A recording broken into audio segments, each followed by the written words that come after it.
Morning. Can you hear me? Okay. Okay. Here we go. I should do this. Morning, everybody. I said I was going to read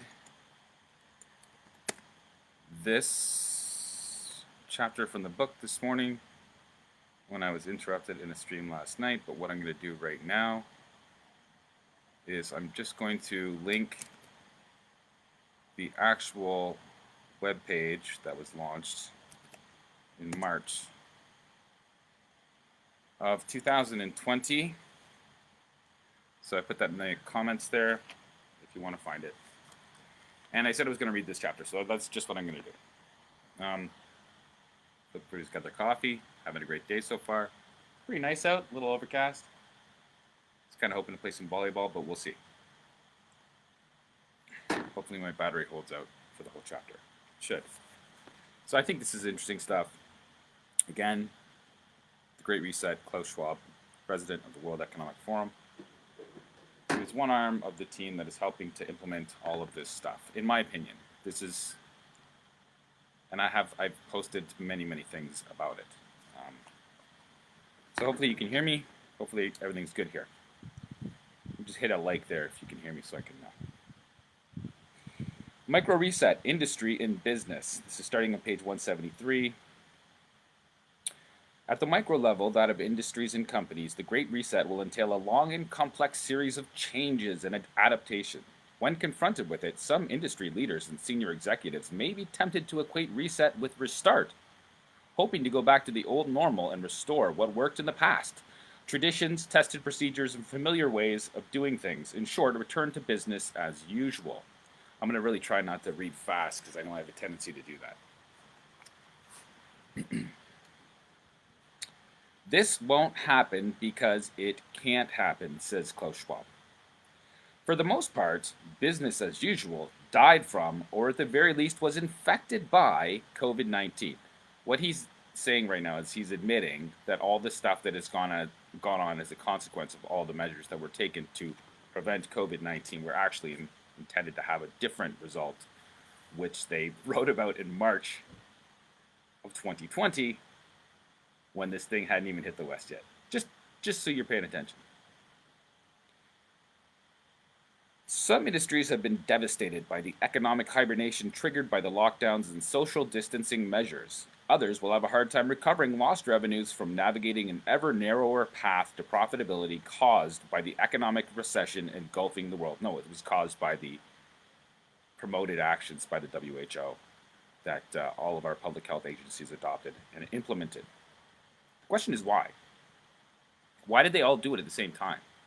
You can look at Event 201 if you want, where Johns Hopkins and Billy Gates, Gavi Foundation, and all these people from various governments and huge banks and corporations and people like that, very elite classes, got together and discussed what exactly would happen in a pandemic. Like, it was in November of 2019. They got together, they did a drill, and then the drill went live in March of 2020. Don't believe me? Go look it up. Oh no, it's a conspiracy theory. No, it's not. It's actually something that happened, and we are living in the direct consequences of what happens when you practice something and then make it go live. This is not complicated. The directions did not come from our own. People that are trying to blame their own governments for what's going on are not paying attention, okay?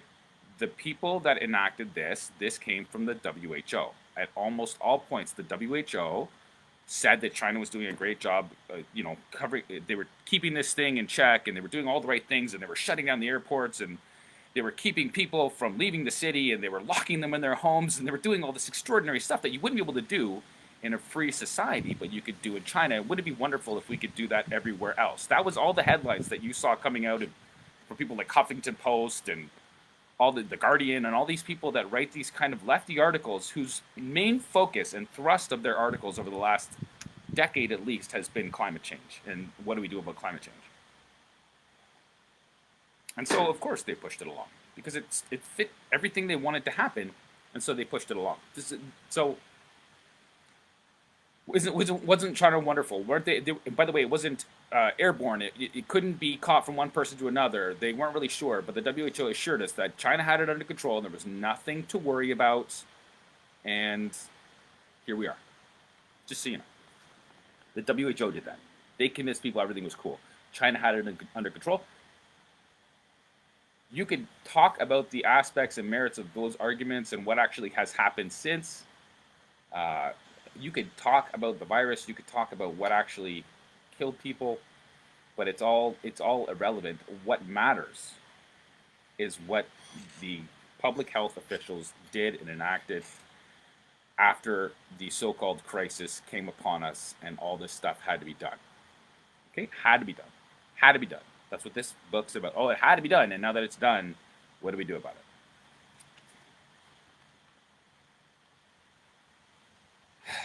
it?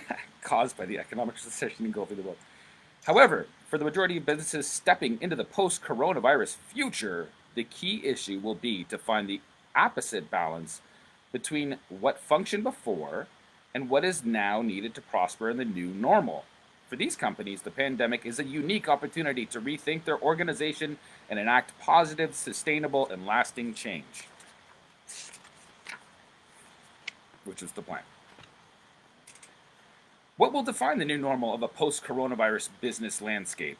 How will companies be able to find the best possible equilibrium between past successes and the fundamentals now needed to succeed in the post-pandemic era? Because this is the new normal. It's the new world order. We are now in the post-pandemic. This thing happened and now everything has changed, and your whole life as a consequence also has to change in case you haven't figured it out yet. Okay? The response is obviously dependent upon and specific to each industry and the severity with which it was hit by the pandemic. In the post-COVID-19 era, apart from those few sectors in which companies will benefit on average from strong tailwinds, most notably tech, health, and wellness, the journey will be challenging and sometimes treacherous. For some, like entertainment, travel, or hospitality, a return to the pre-pandemic environment is unimaginable in the foreseeable future and may never in some cases. It may be never in some cases. For others, namely manufacturing of food, it is more about finding ways to adjust to the shock and capitalize on some new trends, like digital, to thrive in the post-pandemic era. Size also makes a difference. The difficulties tend to be greater for small businesses that, on average, operate on smaller cash reserves and thinner profit margins than large companies. I've been talking about this for months. Moving forward, most of them will be dealing with cost-revenue ratios that put them at a disadvantage compared to bigger rivals. Oh, gee, why would the big companies be so on board with implementing the measures and, putting their personnel departments on enacting all this stuff that had to happen so it was ubiquitous? We went from nothing to all of a sudden there's plexiglass everywhere and everybody has to social distance and there's little arrows on the floor and everybody has to do everything they're told. Because mostly it was being pushed by corporate, which were the only ones that were allowed to stay open because they would be the most adaptable to the plan, the most likely to follow.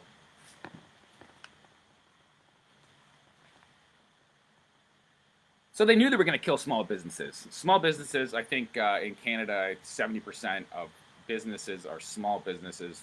Not anymore. Sorry, post-pandemic world, they weren't adaptable to the new normal. Sorry about your livelihoods, Canadians. How do you think that's going to impact? Nope, sorry. I'm going to read this chapter.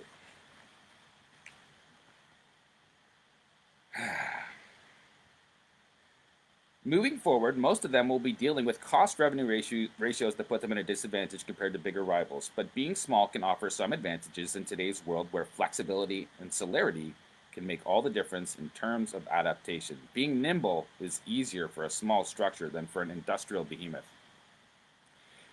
He makes a lot of qualifications in this book that are they're bullshit. I mean, they're just total bullshit. What he's saying is if you adapt to the new normal, you'll be able to fit in with the giant corporations that have also adapted to the new normal. He's not saying that you'll be able to make it or that the world can go back to what it was or that people will be able to engage in business the way that they used to. He's saying that if you adapt to all the new rules and procedures and bureaucratic dictates, then you will be allowed to operate within the system. Be nimble.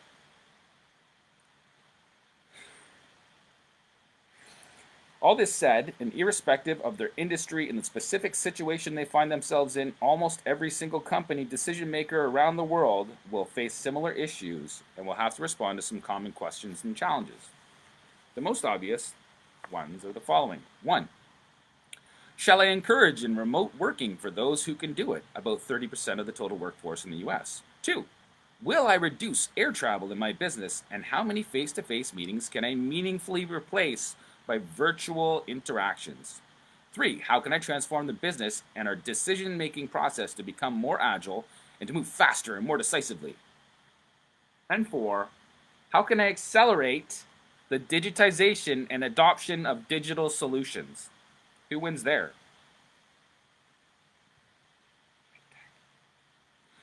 The macro reset discussed in Chapter 1 will translate into a myriad of micro consequences at the industry and company level. We will review below some of these main trends before turning to the issue of who are the, quote, winners and losers from the pandemic and its effects on specific industries. 2.1, micro trends. We are still in the early days of the post-pandemic era. The way that he constantly reinforces this idea that, oh, it's the new normal, it's the post-pandemic era, hey, we're here, welcome to it, why don't you start adapting now? It's hilarious. We're not, by the way. We're not, but we are being slowly lulled into having to do exactly what we're told. We're being conditioned. That's what this is about.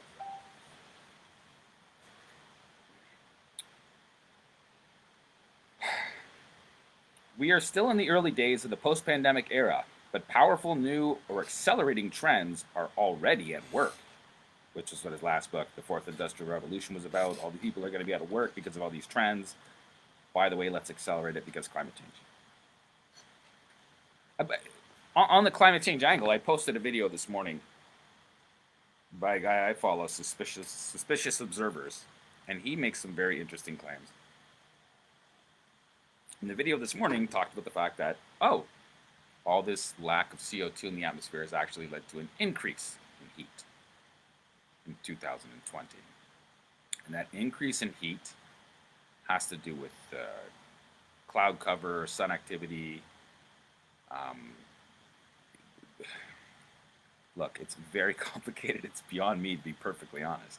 But I have watched a lot of his stuff, and his stuff makes way more sense than what we're told by the standard narrative. And I read, you can go back, another video I posted recently was, I read Bjorn Lomborg's book, False Alarm, where he points out that all the stuff that we're told that needs to happen as a result of the fact that CO2 is a problem, it's totally overshadowed by the idea that when we have proper economic activity going on in the world, that enables people to have an ability to take part in that economic activity and bring themselves out of poverty, it's better for everyone worldwide. There is no question about how much better it is for people to be able to have power, have a refrigerator. I'm talking in the third world now.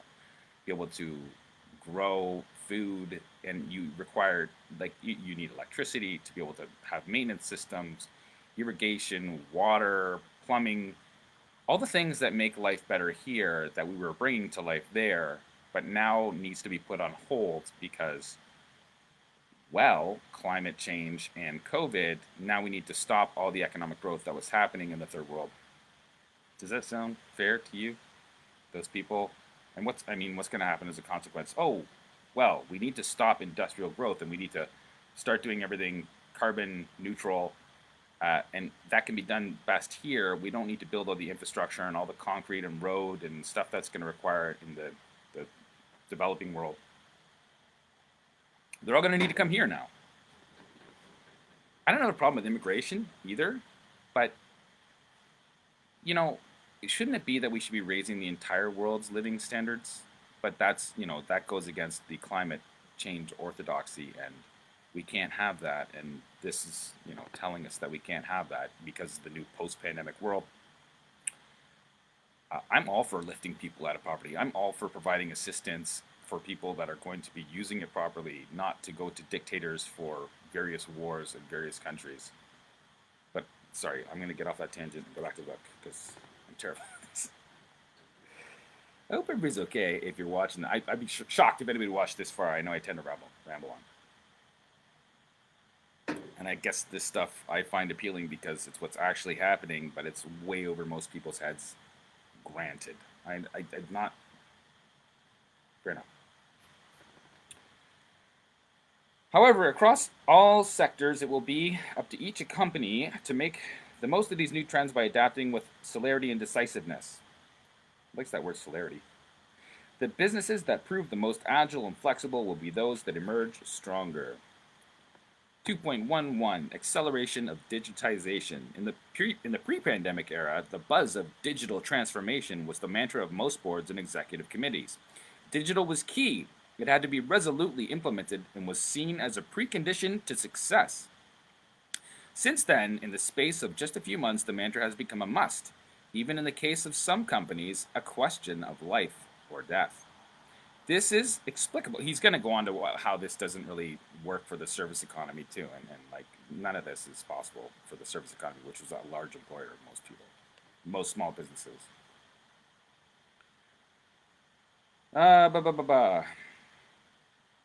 Since then, in the space of a few months, the mantra has become a must, even in the case of some companies, a question of life or death.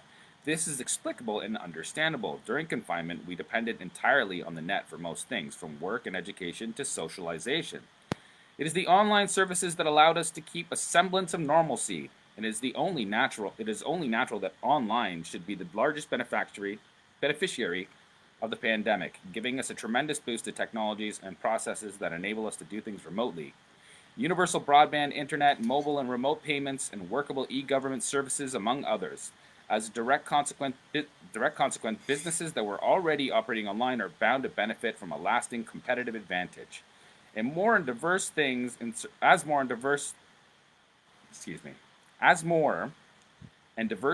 services are brought to us via mobile phones and computers, companies and sectors as disparate as e-commerce, contactless operations, digital content, robots, and drone deliveries, to name just a few, will thrive.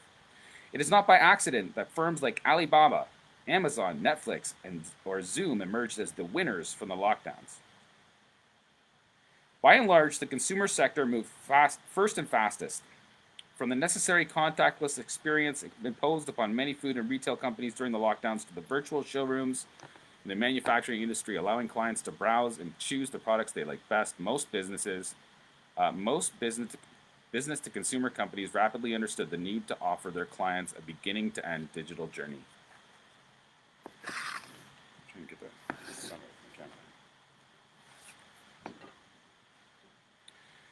As some lockdowns came to an end and certain economies crept back to life, similar opportunities emerged in business-to-business applications, particularly in manufacturing, where physical distancing rules had to be put into place at short notice, often in challenging environments, for example, on assembly lines. As a direct result, the Internet of Things made impressive inroads. Some companies that have been slow in the recent pre-lockdown past to adopt the IoT are now embracing it en masse with the specific objective of doing as many things as possible remotely. Equipment maintenance, management, inventory, supplier relations, or safety strategies, all of these different activities can now be performed, to a large extent, via a computer. IoT offers companies not only the means to execute and uphold social distancing rules, but also to reduce costs and implement more agile operations. Gee, it sure is a good thing that we're rolling out 5G at the same time that everybody's going to need 5G. Otherwise, people might object to it. Whatever your stance is on 5G, and I'm not even sure what mine is, there are people that are questioning the safety of it. Look up Dr. Devra Davis, Devra-Davis. Devra Davis. Do a search for the most recent uploads, and she'll fill you in on all that information. And she's a legit person, a legit researcher that has been talking about this stuff for a long time. There have been other people. Maybe I'll find the 5G thread that I did another probably 2 months ago and posted here. I'm not sure. I don't really know, but I do know that none of the 5G network was necessary before the post-pandemic world. That's what I know.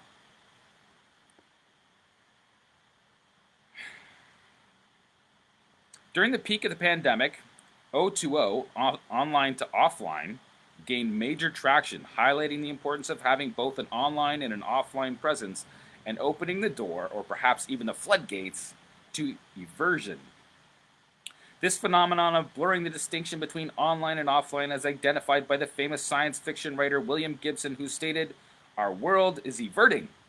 With the cyberspace relentlessly opening out, has emerged as one of the most potent trends of the post-COVID era.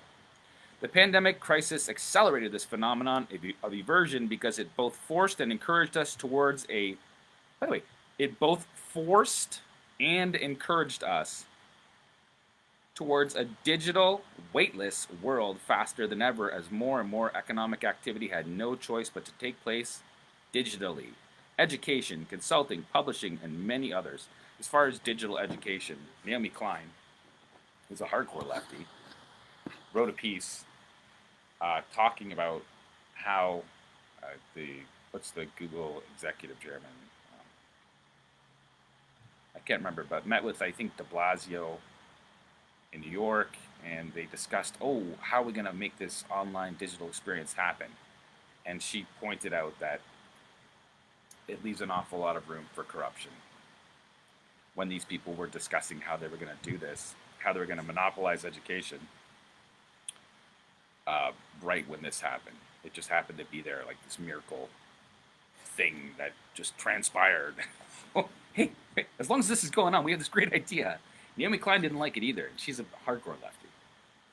A hardcore lefty that also advocates for changing all the systems of government because of climate change, for that record. She wrote a book called This Changes Everything. Read that. So it's funny that she would reject some of what's going on because, that doesn't fit my worldview. Your worldview is causing all this, my dear.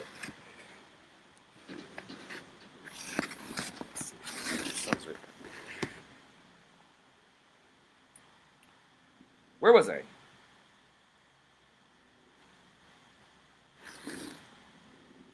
feel like the sun's beating down the computer. You know what? I'm going to just switch positions. Yeah.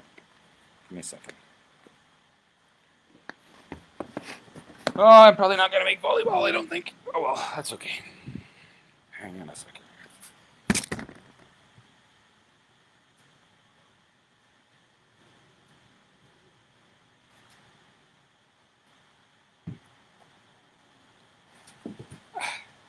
Okay. Where was I?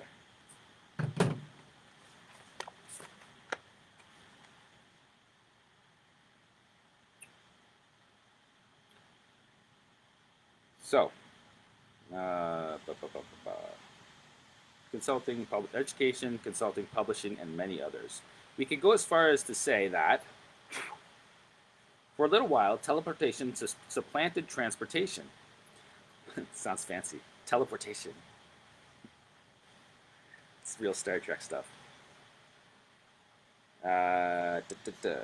Teleportation supplanted transportation. Most executive committee meetings, board meetings, team meetings, brainstorming exercises, and other forms of personal or social interaction had to take place remotely. This new reality is captured in the market capitalization of Zoom, the video conferencing company that skyrocketed to $70 billion in June 2020, higher at that time than that of any U.S. airline. Concurrently, large online companies like Amazon and Alibaba expanded decisively in the O2O business, particularly in food retailing and logistics. Still doing okay for battery. Trends like telemedicine or remote working that expanded extensively during the confinement are unlikely to retreat. For them, there will be no return to the status quo that prevailed prior to the pandemic. Telemedicine, in particular, will benefit considerably. That works pretty well for big businesses that want to streamline operations and make as much money as they can from this, by the way. Less, it's a less benefit for the consumer, but it's Great for them. For obvious reasons, healthcare is one of the most heavily regulated industries in the world, one that's going to be more regulated now. They don't want people like homeopathic and holistic practitioners out there being able to do stuff. No, everything's going to be licensed, and it's going to be straight up allopathic medicine. Here's your pharmaceuticals. Here's your, ticket for your operation. That's it. They're destroying the competition, by the way, with this. The idea that there was a lot of stuff coming up around the industry. Interestingly, I'm just reading a book called Rockefeller Medicine right now that talks about how that system was established of accreditation and all the kind of things that came along with the allopathic medicine world taking over all the other people who used to be involved in healthcare. For obvious reasons, healthcare is one of the most heavily regulated industries in the world. The fact that it inevitably slows the pace of innovation. No, it doesn't. No, it doesn't. It lets lots of people engage in various practices, and you learn from a huge pool of different people trying different things. And because of the internet, we were able to actually organize that information in ways that was making it really beneficial for people to see the kind of holes in the standardized allopathic medicine. Here's your vaccination. Here's your big pharmaceutical drug that's going to fix your life. And if it doesn't, there's probably something wrong with you. There's no other way of looking at it. Sorry, this really annoys me. But the necessity to address the pandemic with any means available, plus during the outbreak the need to protect health workers by allowing them to work remotely, removes some of the regulatory and legislative impediments related to the adoption of telemedicine. In the future, that's killing the competition. In the future, it is certain that more medical care will be delivered remotely. It will in turn accelerate the trend towards more wearable and at-home diagnostics. That's where they're going. You can have like a chip with cryptocurrency. They talk about it. Billy Gates talks about it all the time. He's heavily invested in these companies, but I'm sure it's nothing. Like smart toilets capable of tracking health data and performing health analyses. Equally, the pandemic may prove to be a boon for online education. Naomi Klein doesn't like that. In Asia, the shift to online education has been particularly notable, with a sharp increase in students' digital enrollments, much higher valuation for online education businesses, and more capital available for ed-tech startups. The flip side of this particular coin will be an increase in pressure on institutions offering more traditional methods of education to validate their worth and justify their fees. They're killing the competition. You have to validate your worth now. You're either part of the system or you have to validate your worth. How are you going to do that? You won't be able to. There will be one system for you, for the poor people. The poor people that they're creating because of the pandemic.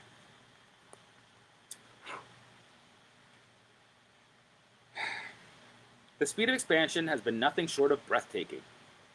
Quote, in Britain, less than 1% of initial medical consultations took place via video link in 2019. Under lockdown, 100% are occurring remotely. And another example, a leading U.S. retailer in 2019 wanted to launch a curbside delivery business. Its plan envisaged taking 18 months. During the lockdown, it went live in less than a week, allowing it to serve its customers while maintaining the livelihoods of its workforce. Nobody's dying from this. Okay, all those little anecdotal stories about people in their 20s and 30s and 40s getting sick from COVID and having it's all bullshit. I've written about why it's bullshit. You have, in the United States, there's like this, there was an article, I don't know if it was MIT or what it was, but it was talking about all these people with these extenuating circumstances and a long-term drought from COVID, and it's like, look, this girl started a blog and there's like 12 people in it out of 350 million. There's 12 people. It's like a real thing that happens from COVID and not something that might have happened otherwise. Come on, people. Learn some statistics. This is BS. It's straight up BS. Okay, this isn't killing anybody.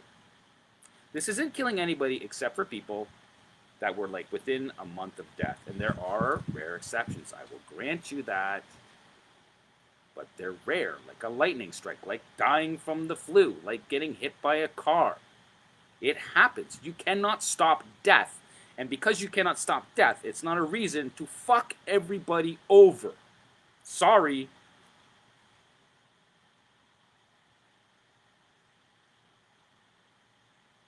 A little bit salty this morning. Sorry. Okay. Blah, blah, blah, blah. Oh, yay, we all went online. Maintaining the livelihoods of its workforce. Oh, they were in so much danger, weren't they? No, they weren't. The danger is from the government response. It's from the rationing of healthcare. It's from the rationing of supplies. It's from the rationing of your freedoms and your rights. That's where the threat is coming from. Online banking interactions have risen to 90% during the crisis, from 10% with no drop-off in quality and increase in compliance, while providing a customer experience that isn't just about online banking. Similar examples abound. They gave people money to help them get through the hard times. We're not even near the end of that program yet, but when we are, good luck with the taxes. Good luck. How many people are we going to need to employ in the government? It's going to justify the need for a giant bureaucratic mess, which was the intention all along. They want to tax everything. They want to get rid of paper money, because then they can put everything on your little blockchain and they can make sure that they tax you for every fucking red penny that you earn or trade or anything that you engage in. Any service where money changes hands, the government gets its cut.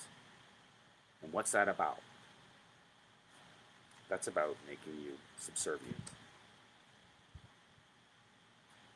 It's taking away your autonomy and your authority to control your own life and aspects of it. The social mitigation response to the pandemic and the physical distancing measures imposed during the... By the way, they're so bullshit. Sorry. Imposed during the confinement will also result in e-commerce emerging as an ever more powerful industry trend. How did he know this is all going to happen the way that it is? Oh, because they're making it happen the way that it is. Because they already knew. They wrote a book about it. Here's what's going to happen. How are we going to do it? Okay? This is not an accident. It's completely pre-planned and intended to go out the way that it's going. They're trying to destroy people's autonomy in businesses. Period. And it's working. Because people are afraid. Because they don't know shit. I don't blame people for not knowing shit. You go home and you watch the news. They just... Fuck. If they're not talking celebrities, they have no fucking clue what they're talking about. Oh, unless it's social justice, right? Let me give you some fake statistics to prove my point. There is real social justice causes out there. They're just not what you think they are. For instance, standing up against this. That's a real social justice cause for lots of people, regardless of race, color, or creed. Consumers need products, and if they can't shop, they will inevitably resort to purchasing them online. As the habit kicks in, the habit. Conditioning. People who had never shopped online before will become comfortable with doing so, while people who were part-time online shoppers before it will presumably rely on it more. This was made evident during the lockdowns. In the US, Amazon and Walmart hired a combination of 250,000 workers to keep up with the increase in demand and built a massive infrastructure to deliver online. They made an investment because they knew it was going to pay off.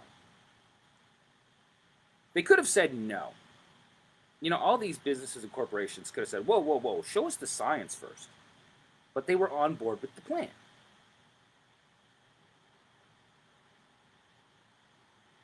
This accelerating growth of e-commerce means that the giants of the online retail industry are likely to emerge from the crisis even stronger than they were in the pre-pandemic era. There are always two sides to a story. As the habit of shopping online becomes more prevalent, it will depress bricks and mortar, high street and the mall, retail still further, a phenomenon explored in more detail in the next sections. I'm just going to tell you about how wonderful it is that they're destroying everybody's livelihoods. Resilient supply chains. The very nature of global supply chains and their innate fragility means that arguments about shortening them have been brewing for years. I have no problem with those arguments, like bringing manufacturing home, engaging in more 3D printing and additive manufacturing. These are all good things. Yes, it would put people out of work. What do you do when you're out of work for that? Well, here's the problem. Okay? They're not wrong. They're not wrong with everything that they're saying. The more people that are disenfranchised and outside of the loop, um, as far as being able to raise themselves out of whatever situation, um, it's getting harder as things become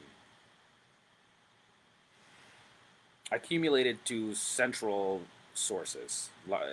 Companies that get bigger, they keep getting bigger and bigger. The problem is that how are they getting bigger and bigger? It's crony capitalism. It's not capitalism. Crony capitalism wants everything to be accrued to a central point. They want power to be held in the hands of a few responsible people, which is some interesting stuff they say in the Rockefeller Medicine book. It was an idea introduced by Carnegie. And you know what? In society, for society to thrive, it does make sense to have the most competent and capable people. We live in a merit-based system, which makes sense because the people that don't want to engage, you can't make a person engage in their lives in a way that is meaningful and will bring value to other people in their immediate vicinity. You can't make them do that. And so you have to foster the right kind of attitudes. Family values matter. Being able to see for the good of humanity is a valuable thing. But when you start talking about taking these identity politics groups and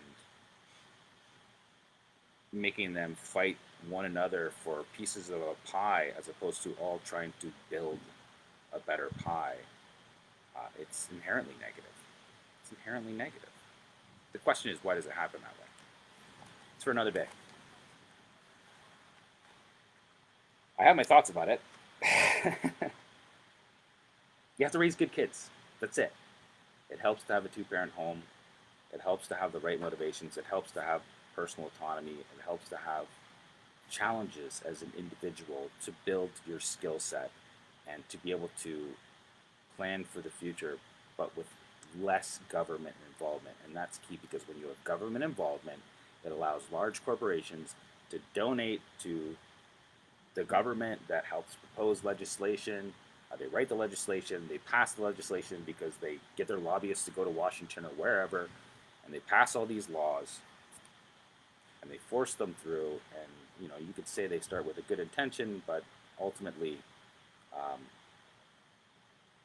it's done from the top down as opposed to the ground up. And you need to build people from the ground up. You need to make better people by raising children with nonviolence, teaching them to respect other people regardless of what color they are, instead of hating them because you perceive some slight by everybody who doesn't have the same skin color as you.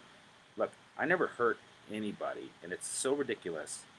All this stuff that's going on, in the United States, they are riling up all these people that are going out there and attacking innocent people sitting at a restaurant just having dinner because they won't admit that they should be handing, it's so disgusting what's going on over there. And it's identity politics, and it comes out of postmodernism and critical theory and critical race theory, and that's like a whole nother thing. Look up James Lindsay. He's done a lot of really good talks on it. But people don't know this stuff, and that's why it's so confusing to them. They just want to just be like, okay, yeah. Like, of course, Black Lives Matter. They don't realize that Black Lives Matter is, they come out and they said that we're a Marxist trained group. Their intentions are to change society full scale, which is why it works very well and seems to be happening at the same time as all of this stuff going on. And yet it's allowed because their goal is the same. They want top-down control for society so that they can fix all the problems at the apex level. If you give power to someone, they can fix all the problems by simply mandating it. But that's not the way the real world works. You need to make better people from the ground up, period.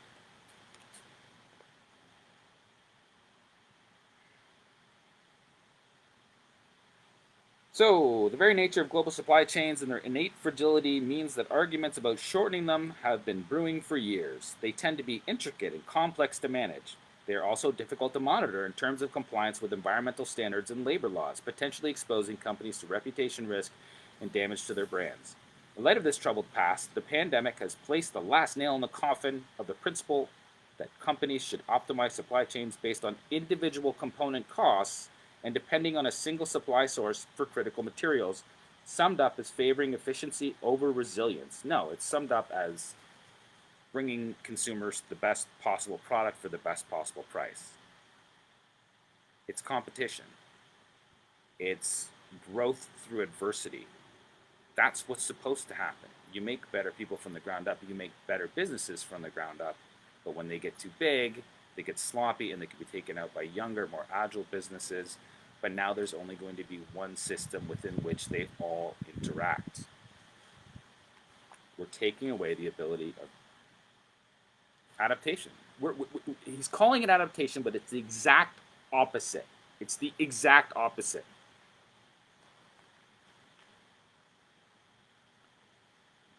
In the post-pandemic era, it is end-to-end value optimization, an idea that includes both resiliency and efficiency alongside cost that will prevail. I'm sorry, I'm stumbling over the words because I'm thinking of something else while I'm reading this, and that something else is that he's going to tell you this is about making things more efficient, and then he's going to proceed to tell you that we're going to need to have stakeholder capitalism, which basically records every single thing, every single interaction that happens to every single raw resource, from the people that work on that to the transportation costs, to the refinery costs, to the industrial and the industrial applications, to the delivery vehicles to your door, and that's how they're going to decide how much everything costs from now on. But what's that going to mean to like a regular person? It means that the cost for everything, because there is no competition bringing prices down, is going to go up. The price is going to go up. Of course, we're going to destroy the cost mechanism, which is, I mean, that's what communism wanted to happen at the end of the day. Anyways, we want to destroy the price mechanism that allows us to bring things to market. And what does that mean? That just means that if a company can do something and bring it for a certain price that actually captures market share, that's what they will do. But now that is all out the window. This is the new normal, and what they're going to do is they're going to tell you how much everything costs from start to finish, and how much it's going to cost you as a portion of your accrued life credits on your cryptocurrency attached to your chip. This sounds crazy and fantastical. It's what's going on. I'm sorry to tell you. If you don't know this, I'm sorry. But this is what's going on. And it's not about freedom. It's about control. They're trying to control the mass populace. And it's a brilliant plan, really. I mean, geez, hats off. It is epitomized in the formula that just in case will eventually replace just in time. The shocks to global supply chains analyzed in the macro section will affect global businesses and smaller companies alike. But what does just in case mean in practice? The model of globalization developed at the end of the last century, conceived and constructed by global manufacturing companies that were on the prowl for cheap labor, products and components, has found its limits. It's not going to go away. What are you talking about? That's not going to go away. Just because you're changing everything and putting the power in the hands of a few as opposed to the many, it's not going to go away. What are you talking about? They're going to make everything cheap. They're going to make your healthcare cheap. They're going to make your services cheap. They're going to make what you can actually afford cheap because they're going to limit the amount of credits that you have to put into the system. They're making everything more tight. And this is a lie. It's a straight up lie.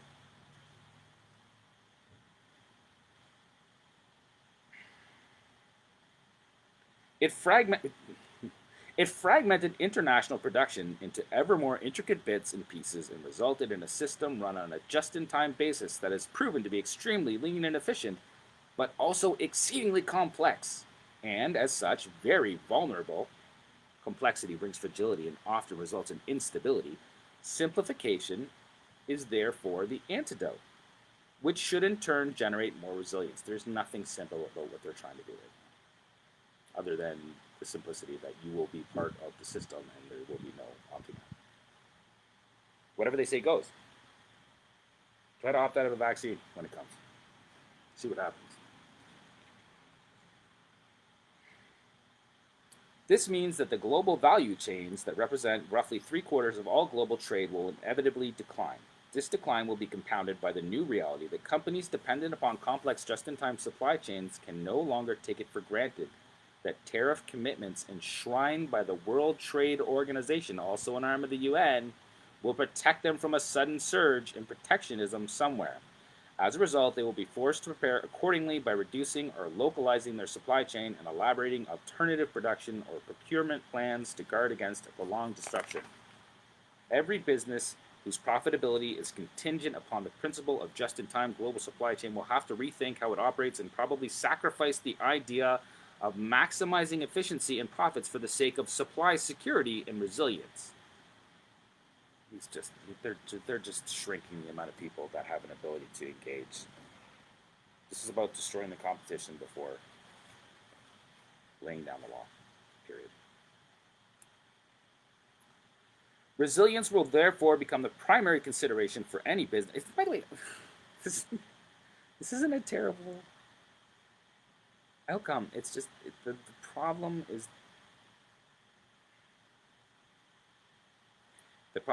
the control, and the problem is the not being able to opt out of what people want for you in your life, whether you want it or not. They're going to tell you how it's going to be. They're going to tell you how to raise your kids. They're going to tell you what medications you have to take. They're going to tell you what food you can eat. They can tell you when you can go for vacation. They can tell you what kind of business you can engage in. I mean, this is straight up control. That is not freedom. It is the opposite of freedom. Everything they're doing right now is like the world is now, except fucking shit tons worse. Excuse my language, but man.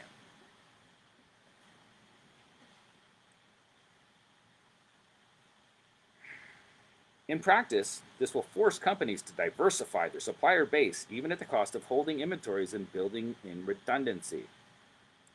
It will also compel these companies to ensure that the same is true within their own supply chain. They will assess resilience along their entire supply chain, all the way down to their ultimate supplier and possibly even the suppliers of their suppliers.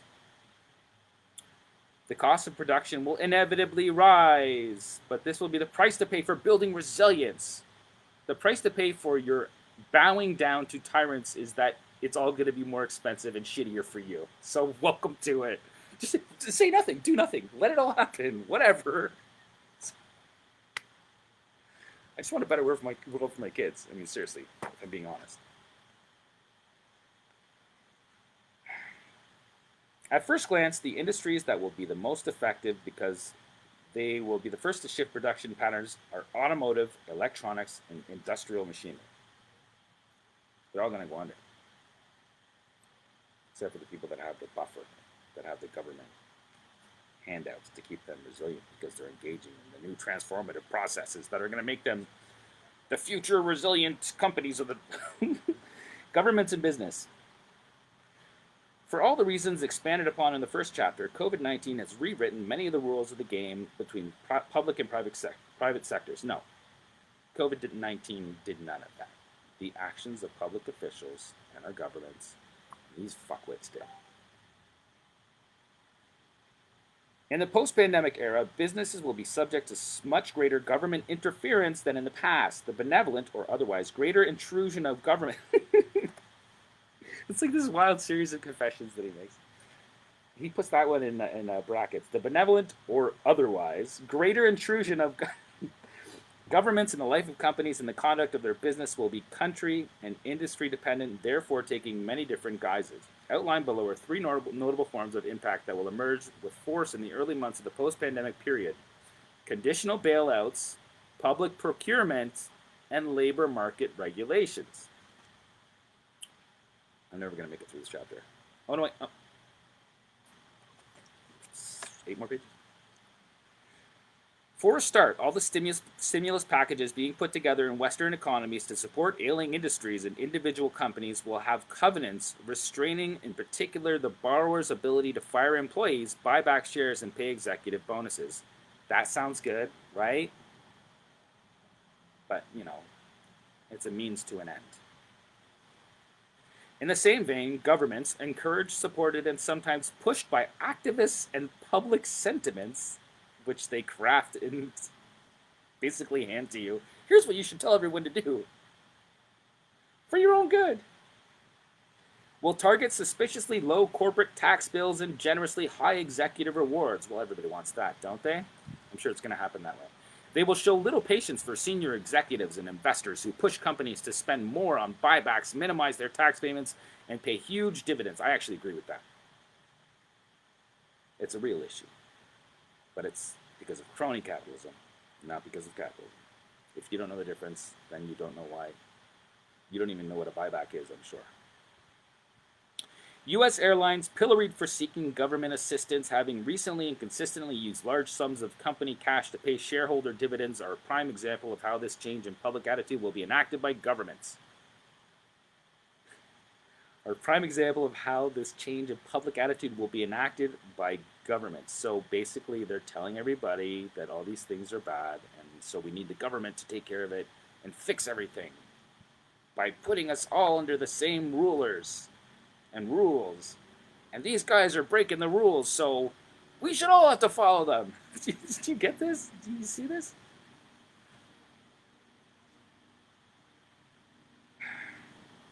In addition, in the coming months and years, a regime change might occur when policymakers take on a substantial portion of private sector default risk. Policymaker, your government's going to do it for your behalf. When this happens, governments will want something in return. Germany's bailout of Lufthansa epitomizes this sort of situation. The government injected liquidity into the national carrier, but only on the condition that the company constrains executive pay, including stock options, and commits to not paying dividends. They're taking the money out of the shareholders' hands. That encouraged them to buy the stocks in the first place. Sorry, you're screwed now. But you won't be allowed to sell your stocks. Better alignment between public policy and corporate planning will be a particular focus of attention in terms of greater government interference. I'm going to read that again. Better alignment between public policy and corporate planning will be a particular focus of attention in terms of greater government interference. This is a one world government where they're telling you how everything is going to be, and there is no opting out. This part's good. The scramble for ventilators during the peak of the pandemic epitomizes why. No, it doesn't. There was no scramble for ventilators. There was a lot of hubbub and nonsense going on around it. But the truth is that they never ran out of ventilators anywhere. And it turns out that ventilators were killing people because they had a policy in place where anybody that had a blood oxygenation level less than 70 were immediately put onto ventilators. And it killed a lot of older people. It killed them. It fucking drowned them. It killed them. He's saying the thing that we didn't have enough of, which is not true, is the thing that we should have had enough of, but it actually killed people, so he neglects to mention that. Look it up. Look up what happened. Doctors started pushing back in April against the use of ventilators as a matter of protocols. They started pushing back, and people stopped dying. It was a huge cause of a lot of the spike of the deaths because they were doing something fucking stupid because of protocol. I'm not a doctor. I don't imagine to understand what it would have been like in that situation and all the fear being pumped into people, and hospitals were filling up with cases of people that were running to the hospital because they were so afraid, oh my God, I have a runny nose, I might be dying from COVID. And then they were freaking out and they were hyperventilating and their blood oxygenation level was going down. They're probably wearing masks, which was also bringing down their blood oxygenation level, which made them hit that point of 70 and boom, put them on a ventilator, it kills them. Because they're old and they're frail and they can't have stuff shoved down their fucking throats. I'm sorry. It's also horrible. It's also horrible.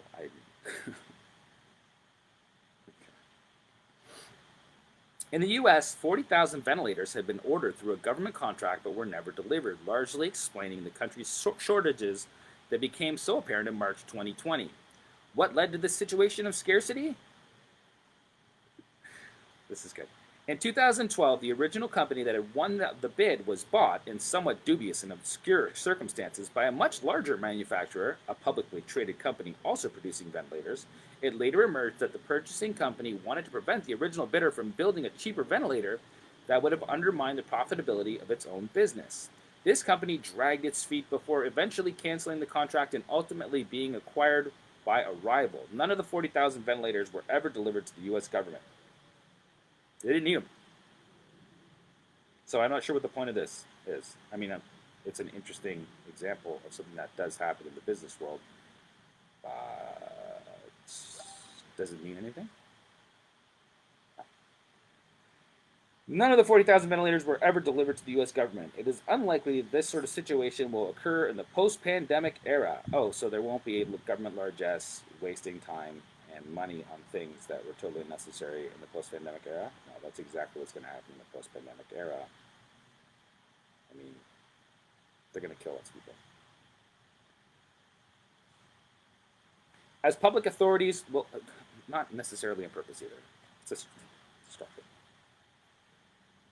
But it is unlikely this sort of situation will reoccur in the post-pandemic era, as public authorities will think twice about outsourcing projects that will have critical public health implications, or indeed critical public implications, security or otherwise. So that's what this is about, to private companies. The bottom line, the maximization of profit and the short-termism that often goes with it is rarely, or at least not always, consistent with the public goal of preparing for a future crisis. This is just a total BS page. I mean, it's just, he starts with an example that is a poor example, and then talks about a company that did something that didn't really matter at the end of the day, and says, oh, we need to put more power in the hands of government to decide how much stuff we should have sitting around gathering dust. What? Around the world, the pressure to improve the social protection and salary level of low-paid employees will increase. Sounds great, right? Except how much is the stuff that you buy going to cost? Most likely, in our post-pandemic world, increases in the minimum wage will become a central issue that will be addressed via the greater regulation of minimum standards. Minimum standards that also put costs on things. They're building a giant bureaucracy to justify everything that they're doing. And a more thorough enforcement of the rules that already exist. Most probably, companies will have to pay higher taxes in this stuff's an issue like in the third world, the developing world, by the way, more than it is in the Western world. There's not like a whole host of people running around doing all these nefarious things. It's just not true. It's not a reality. I know we get told about stories like that every single day, but when you look underneath the details and you actually read the stories, which I do, to try to find out how much merit there is, it's often false equivocation of something being done based on hysterical, hyperbolic reasoning. That comes out of the colleges and universities right now. Again, James Lindsay. Look him up, YouTube. So this is a good part. I'm running out of battery, 14%. I'm just gonna finish this page and then I think I'll come back. Oh no, I should really get to the stakeholder capitalism. More thorough enforcement of the rules that already exist. Most probably, companies will have to pay higher taxes in various forms of government funding, like services for social care. The gig economy, this is good. The gig economy will feel the impact of such a policy more than any other sector. Prior to the pandemic, it was already in the crosshairs of government scrutiny. In the post-pandemic era, for reasons related to the redefinition of the social contract, this scrutiny will intensify. Companies that rely on gig workers to operate will also feel the effect of more government interference, possibly even a degree capable of undermining their financial viability. They're destroying the competition. That made everything cheaper for everyone. They're destroying the competition. And if they're not, what are they going to say? They're going to say, well, as the pandemic will radically alter social and political attitudes towards gig workers, governments will force those companies that employ them to offer proper contracts with benefits such as social insurance and health coverage. The labor issue will loom large for them, and if they have to employ gig workers as normal employees, they will cease to be profitable. Their raison d'etre might even vanish. The reason for living. Sorry. So they're destroying the competition. Stakeholder capitalism and ESG. Over the past 10 years or so, the fundamental changes that have taken place in each of the 5 macro categories reviewed in Chapter 1 have profoundly altered the environment in which companies operate. They have made stakeholder capitalism and environmental, social, and governance (ESG) considerations increasingly relevant to sustainable value creation. ESG can be considered as the yardstick for stakeholder capitalism. So they're going to force everybody to engage in this new way of business that's going to tell you everything that your products are going to cost, and it's probably going to put a lot of people out of business, but it doesn't matter because you're going to get universal basic income, but everything that you buy is going to be shrunk. Okay, your ability to engage in the system is going to be determined by whatever the government thinks that you should need to be able to buy products in a reasonable amount of time. They're going to give you that money, and you're going to have to buy from a handful of select products that they've approved for production. They're getting rid of the competition. The pandemic struck at a time when many different issues, ranging from climate change activism and rising inequalities to gender diversity and Me Too scandals, had already begun to raise awareness and heighten the criticality of stakeholder capitalism and ESG considerations in today's interdependent world. All the different things that they funded and put through the universities as a way to disrupt and confuse society are now being used as leverage points to put this thing through. The question is they. Who is they? I say it a lot. They is the system. They is the giant bureaucratic board, most aptly envisioned in the UN and the World Economic Forum and all these people that go on think tanks and they talk about how the future should be and why it should be. And are they wrong? No, they're not always wrong, but they have motivations that are different than us, and their motivations are to get rid of capitalism, to get rid of property rights, to get rid of free people. But they believe it's for the right reasons. They believe it's about social justice. They're confused. I'm sorry. They're confused. In my opinion, my humble opinion, because what does it require to get all these things that they want done? The destruction of personal freedoms. That goes back to building better people. If you build better people, they engage more meaningfully in society, I think. I don't know. We built shitty people. I'm going to read John Taylor Gatto's book at some point coming up, talking about how these rich and powerful people wanted to make a nation of people that would be easy to control. Make a world of people that would be easy to control and easy to confuse. And we're there. We're there. Sorry. I don't blame the people, by the way. People have been conditioned. The question is, where do we go from here? And I suppose my answers to that question are different than these guys. I'm almost out of battery power. I'm going to finish. He's going to give us 3 points about stakeholder capitalism and ESG. Whether espoused openly or not, nobody would deny that companies' fundamental purpose can no longer simply be the unbridled pursuit of financial profit. It is now incumbent upon them to serve all their stakeholders, not only those who hold shares. This is corroborated by early anecdotal evidence pointing to an even more positive outlook for ESG in the post-pandemic era. This can be explained on 3 fronts. 1, the crisis will have created or reinforced an acute sense of responsibility and urgency on most issues pertaining to ESG strategies, the most important being climate change. But others, such as consumer behavior, the future of work and mobility, and supply chain responsibility will move to the forefront of the investment process and will become an integral component of due diligence. More bureaucracy for greater control. The pandemic leaves no... By the way, the bureaucracy in Shoot, I'm really running out of battery fast here. I'm going to keep going. The pandemic leaves no doubt in boardrooms that the absence of ESG considerations has the potential to destroy substantial value and even threaten the viability of a business. So you have to do it or you're fucked. ESG will therefore become more fully integrated and internalized into the core strategy and governance of a company.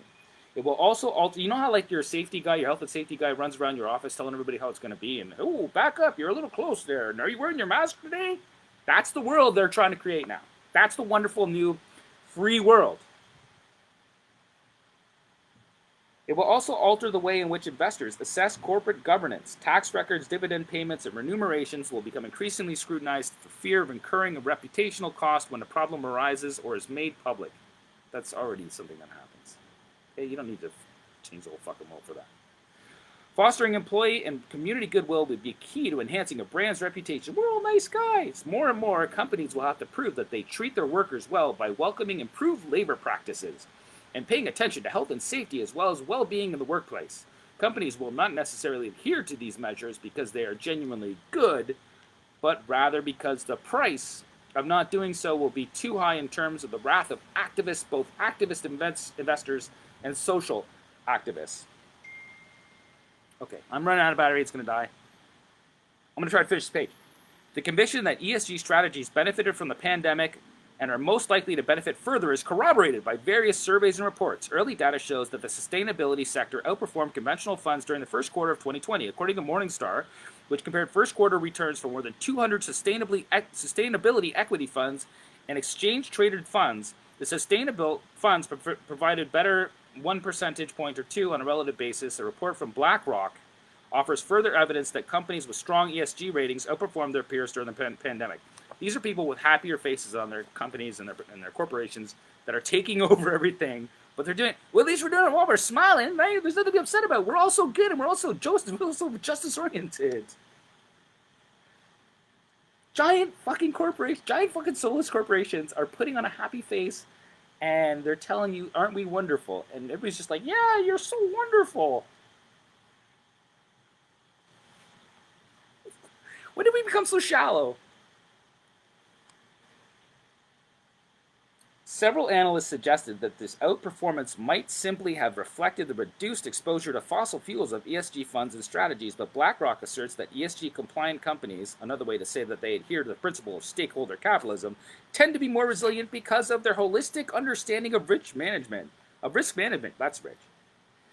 It seems that the more susceptible the world becomes to a broad set of macro risks and issues, the greater the necessity to embrace stakeholder capitalism and ESG strategies. So they've already won. As long as people say and do nothing. I hope it made any kind of sense. I'm never sure if I do, but if I did and you appreciated any of it, maybe you can give me some comments how I could do this better.